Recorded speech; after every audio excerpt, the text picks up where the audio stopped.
오늘은 우리 사사기 두 번째 시간을 볼 겁니다. 사사기 두 번째 시간은 열두 사사들의 이야기입니다. 온니엘부터 시작해서 삼손까지 보도록 합니다. 이게 사사기 전반적인 내용들을 다 포함하고 있어서 길긴 하지만 제가 짧게 간단하게 요약해서 여러분과 보도록 하겠습니다. 첫 번째 사사는 온니엘입니다. 우리가 좀 전에 읽었던 말씀 3장 7절에서 11절에 나타나는 온니엘이죠. 유다 지파 사람이고요. 그리고 8년 동안 하나님 앞에 악을 행하고 그로 말미암아 하나님께서 메소포타미아 왕 구산 리사다임 손에 넘겨서 힘들어할 때 그들이 하나님 앞에 회개하고 기도했을 때 이제 온니엘이 등장하여서 그것을 무찌르게 되고 40년 동안 평화를 찾게 됩니다. 우리가 지난주에 혹시 악의 순환 구조를 배웠죠.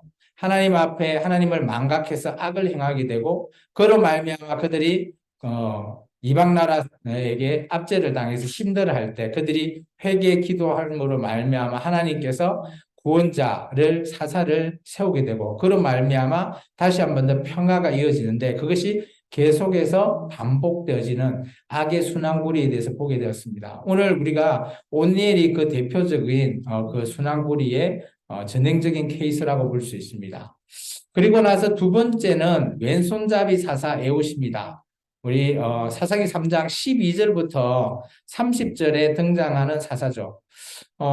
이 사사는 왼손잡이인데 왜냐하면 오른쪽 손이 장애를 가졌기 때문에 그렇습니다. 그래서 왼손으로 하게 되고 여기는 모압 왕 에글론에 의해서 압제를 받게 됩니다. 지도에서 보면 이제 이쪽 가운데 중간에 에웃이라고 빨갛게 표시되어 있죠.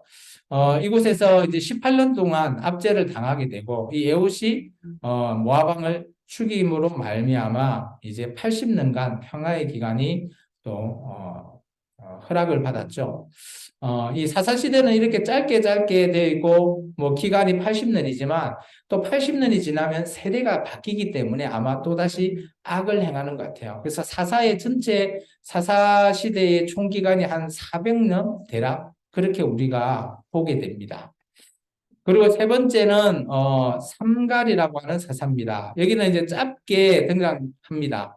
3장 31절에 보시면 삼갈에 대해서 나오죠. 이 납달리 지파라고 하는데 정확한 이 지파에 대해서는 조금 학자들마다 조금 다른 의견을 갖고 있습니다. 근데 여기는 이제 대적자들이 블레셋이고요. 그리고 소를 모는 막대기로 블레셋 600명을 죽이는 그런 사사입니다. 뭐 정확하게 평화의 기간이 언제다 이런 것은 성경에 나타나 있지 않았기 때문에 뭐 제가 표시할 수는 없고요. 그리고 나서 또 이제 드보라 이제 여자 사사 중에 최초의 드보라라고 하는 사사가 있습니다. 베냐민 지파로 표시가 되어 있고요. 그리고 20년 동안 가나안 땅의 왕인 야빈 왕에 의해서 압제당하고 있고 그로 말미암아 이제 드보라가 거기서 해방하기 위해서 바락과 함께 이 전쟁을 하게 되는데 오늘 그때 대적되는 장군이 그때 가나안 왕 야빈의 군대 대장이 시스라와 전투를 벌이게 되는 그런 장면입니다. 놀라운 것은 이 장면에 보시면 사사기 4장부터 해서 끝나는 거 4장 24절까지 내용인데 실제적으로 이 군대 대장 시스라를 격파함으로 말미암아 이들이 평화의 기간을 누리게 되는 그런 부분을 볼 수 있습니다. 지도에서는 뭐 한 중간 정도 이게 베델과 그리고 라마 사이에 중심으로 활동했던 사사로 여겨집니다.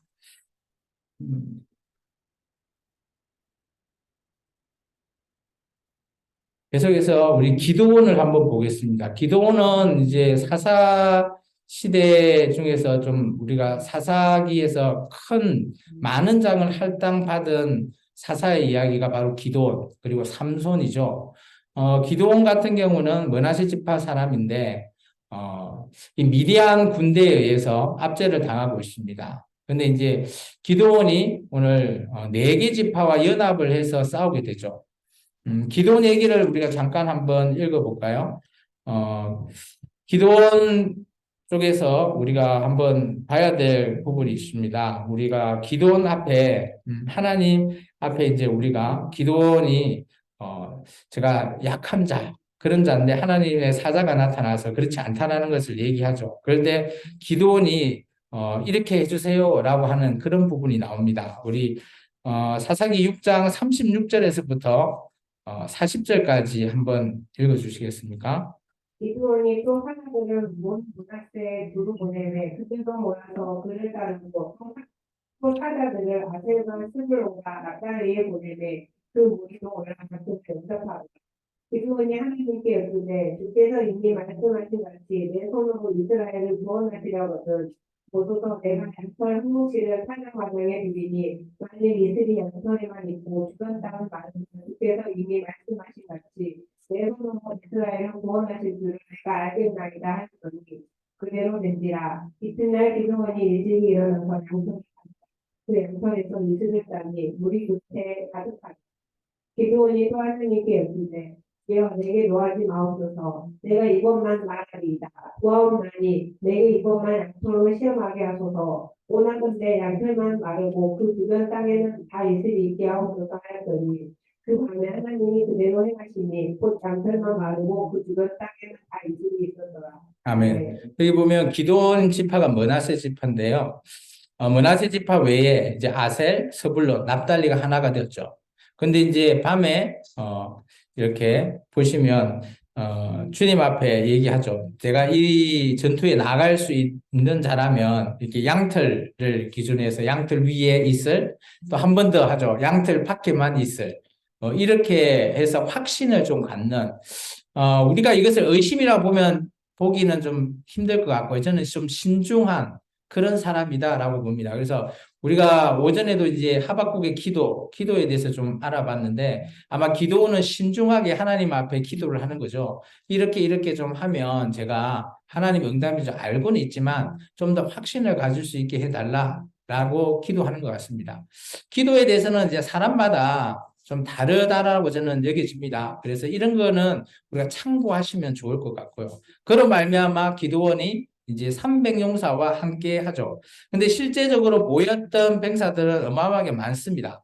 그렇지만 그 중에서 300명만 이제 개처럼 물을 핥는 300명만 통해서 전쟁에 나가게 하죠. 왜냐하면 이제 많은 군사가 나가면 자기들이 했다라고 할 것 같으니까 하나님께서 정말 그 중에서도 가장 이제 이스라엘 민족도 개에 해당되는 욕을 쓰면 조금 하찮은 뭐 그런 식으로 보거든요. 우리나라 그 욕처럼. 그래서 좀 자기들이 할 수 없는데 이기게 하는 그런 역할을 하나님께서 그들과 함께 하셔서 승리하게 하시는 기도원과 300용사 우리 잘 알고 있는 그런 부분입니다.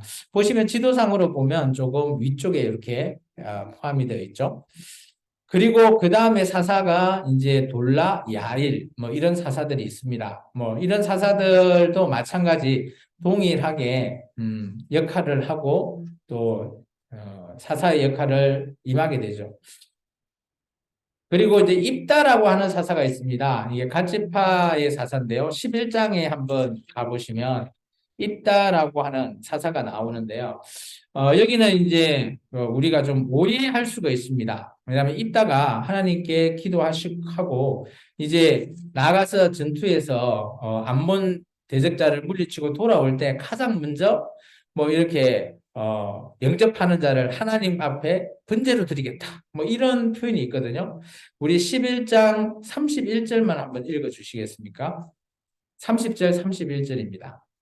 그가 여호와께 소원하여 이르되 주께서 과연 안본 자손을 내 손에 넘겨주시면 내가 안본 자손에게서 평안히 돌아올 때 누구든지 내 집 문에서 나와서 나를 영접하는 것은 여호와께 돌릴 것이니 내가 그를 번제물로 드리겠나이다 하니라. 아멘. 근데 하필이면 그 가장 먼저 영접한 자가 자기 외동딸이었죠.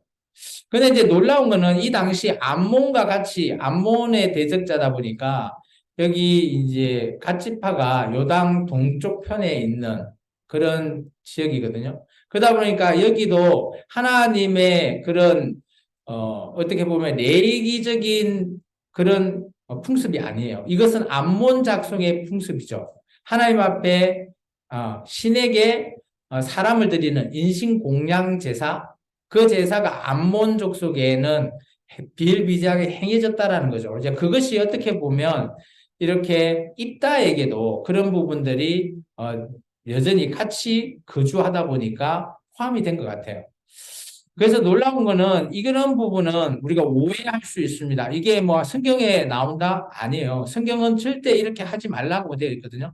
근데 이것을 왜 했냐? 그러면 왜 입다가 이것을 지켰냐? 라는 부분은 그 입다 자신이 하나님께 묻지 않고 자기의 뜻대로 그리고 자기의 풍습대로 자기의 전통대로 행했다라고 저는 얘기할 수 있습니다. 그래서 어떻게 보면 이것은 옳지 못한 거죠.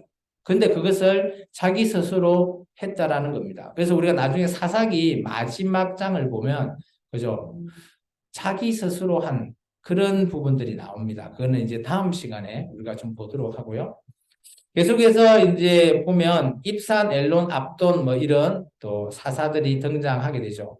보시면 각 지파별로 등장하게 되는데 여기서 나오는 지파 중에서 이 사사가 등장하지 않는 지파가 있어요. 그죠? 그런 지파들이 있는데 그게 나중에 에브라임 지파라고 장자 지파에서는 등장하지 않습니다. 그리고 이제 우리가 좀 봐야 될 부분이 삼손입니다. 이제 하나님께서 뭐 계속 그런 악의 순환구리 속에서 구원자를 보내고 사사를 보냈지만 이들이 깨닫지 못하는 겁니다. 그러다 보니까 하나님께서 그러면 일반인을 대상으로 해서 그렇나 싶어서 하나님께서 나실인을 통해서 하면 제대로 하겠지라고 하나님께서 좀 기대하신 것 같아요. 그런데 이제 그 기대가 어땠는지 우리가 한번 보겠습니다. 우리가 삼손에 대해서 보죠. 삼손은 이제 마노아라고 하는 집에 태어났는데 그 부분을 한번 보도록 하겠습니다. 우리 13장 4절에서 5절입니다.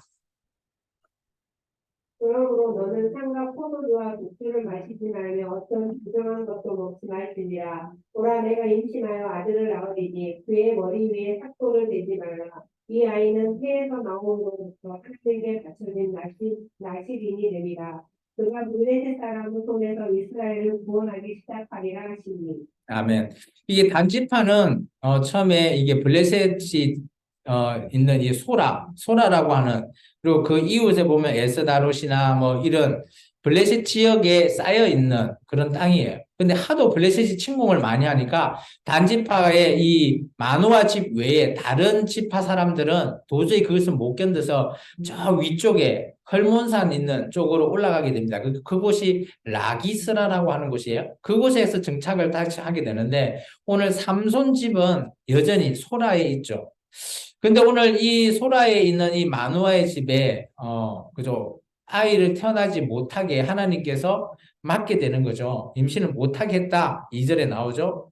그런데 이제 하나님께서 이 나시린은 어떻게 보면 하나님께 바쳐진 사람이다라고 보여지거든요. 그래서 나시린은 금해야 될 것이 꽤 많습니다. 포도주, 독주, 그리고 부정한 것을 먹이면 안 된다라고 되어 있죠. 근데 우리가 이제 삼손을 자세히 보면 뭐 죽은 사자의 꿀 찍어 먹죠. 그리고 또 부정한 사람들 죽이죠. 포도주, 독주 이런 것도 먹는데 서슴지 않습니다.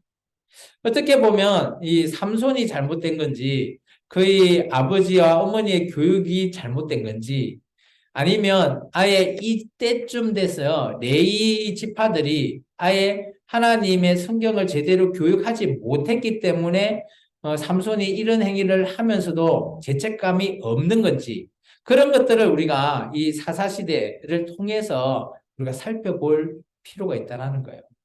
문제는 원천적인 거에서부터 시작이 되는 거예요. 그래서 모세가 그죠? 며칠 년절 초막절에 성경 강좌 성경을 가르쳐라 라고 했는데 그것이 지켜지지 않다 보니까 삼손 시대까지 왔을 때는 아예 성경이 뭔지도 모르는 그리고 레위 지파가 자기 역할을 하지도 못하는 그리고 레위 지파가 오히려 율법을 어기는 그러면서도 그것이 어기는지 뭐 제대로 지키는지 알 수도 없는 그런 시대가 바로 사사시대가 되어버렸다는 거죠.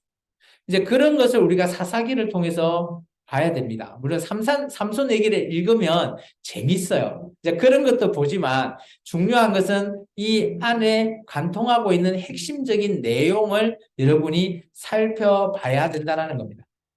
그래서 이제 삼손까지 해서 12사사 이야기를 우리가 살펴봤습니다. 그래서 다음 시간에는 이제 별책부록인 에피소드 2가지를 볼 건데, 그게 뭔가 하면 그 당시 네이지파가 그러면 왜 어떤 일을 했냐, 그것에 대해서 얘기하고 있습니다. 제가 좀 전에 얘기했지만 사사시대가 왜 자기 소견에 옳은 대로 행했을까라고 하는 그 이유를 가르쳐 주는 것이 바로 이제 그 뒤에 나오는 별책부록인 네이지파의 역할에 대해서 우리가 살펴볼까 합니다. 그는 다음 시간입니다. 기도하겠습니다. 주님 감사합니다.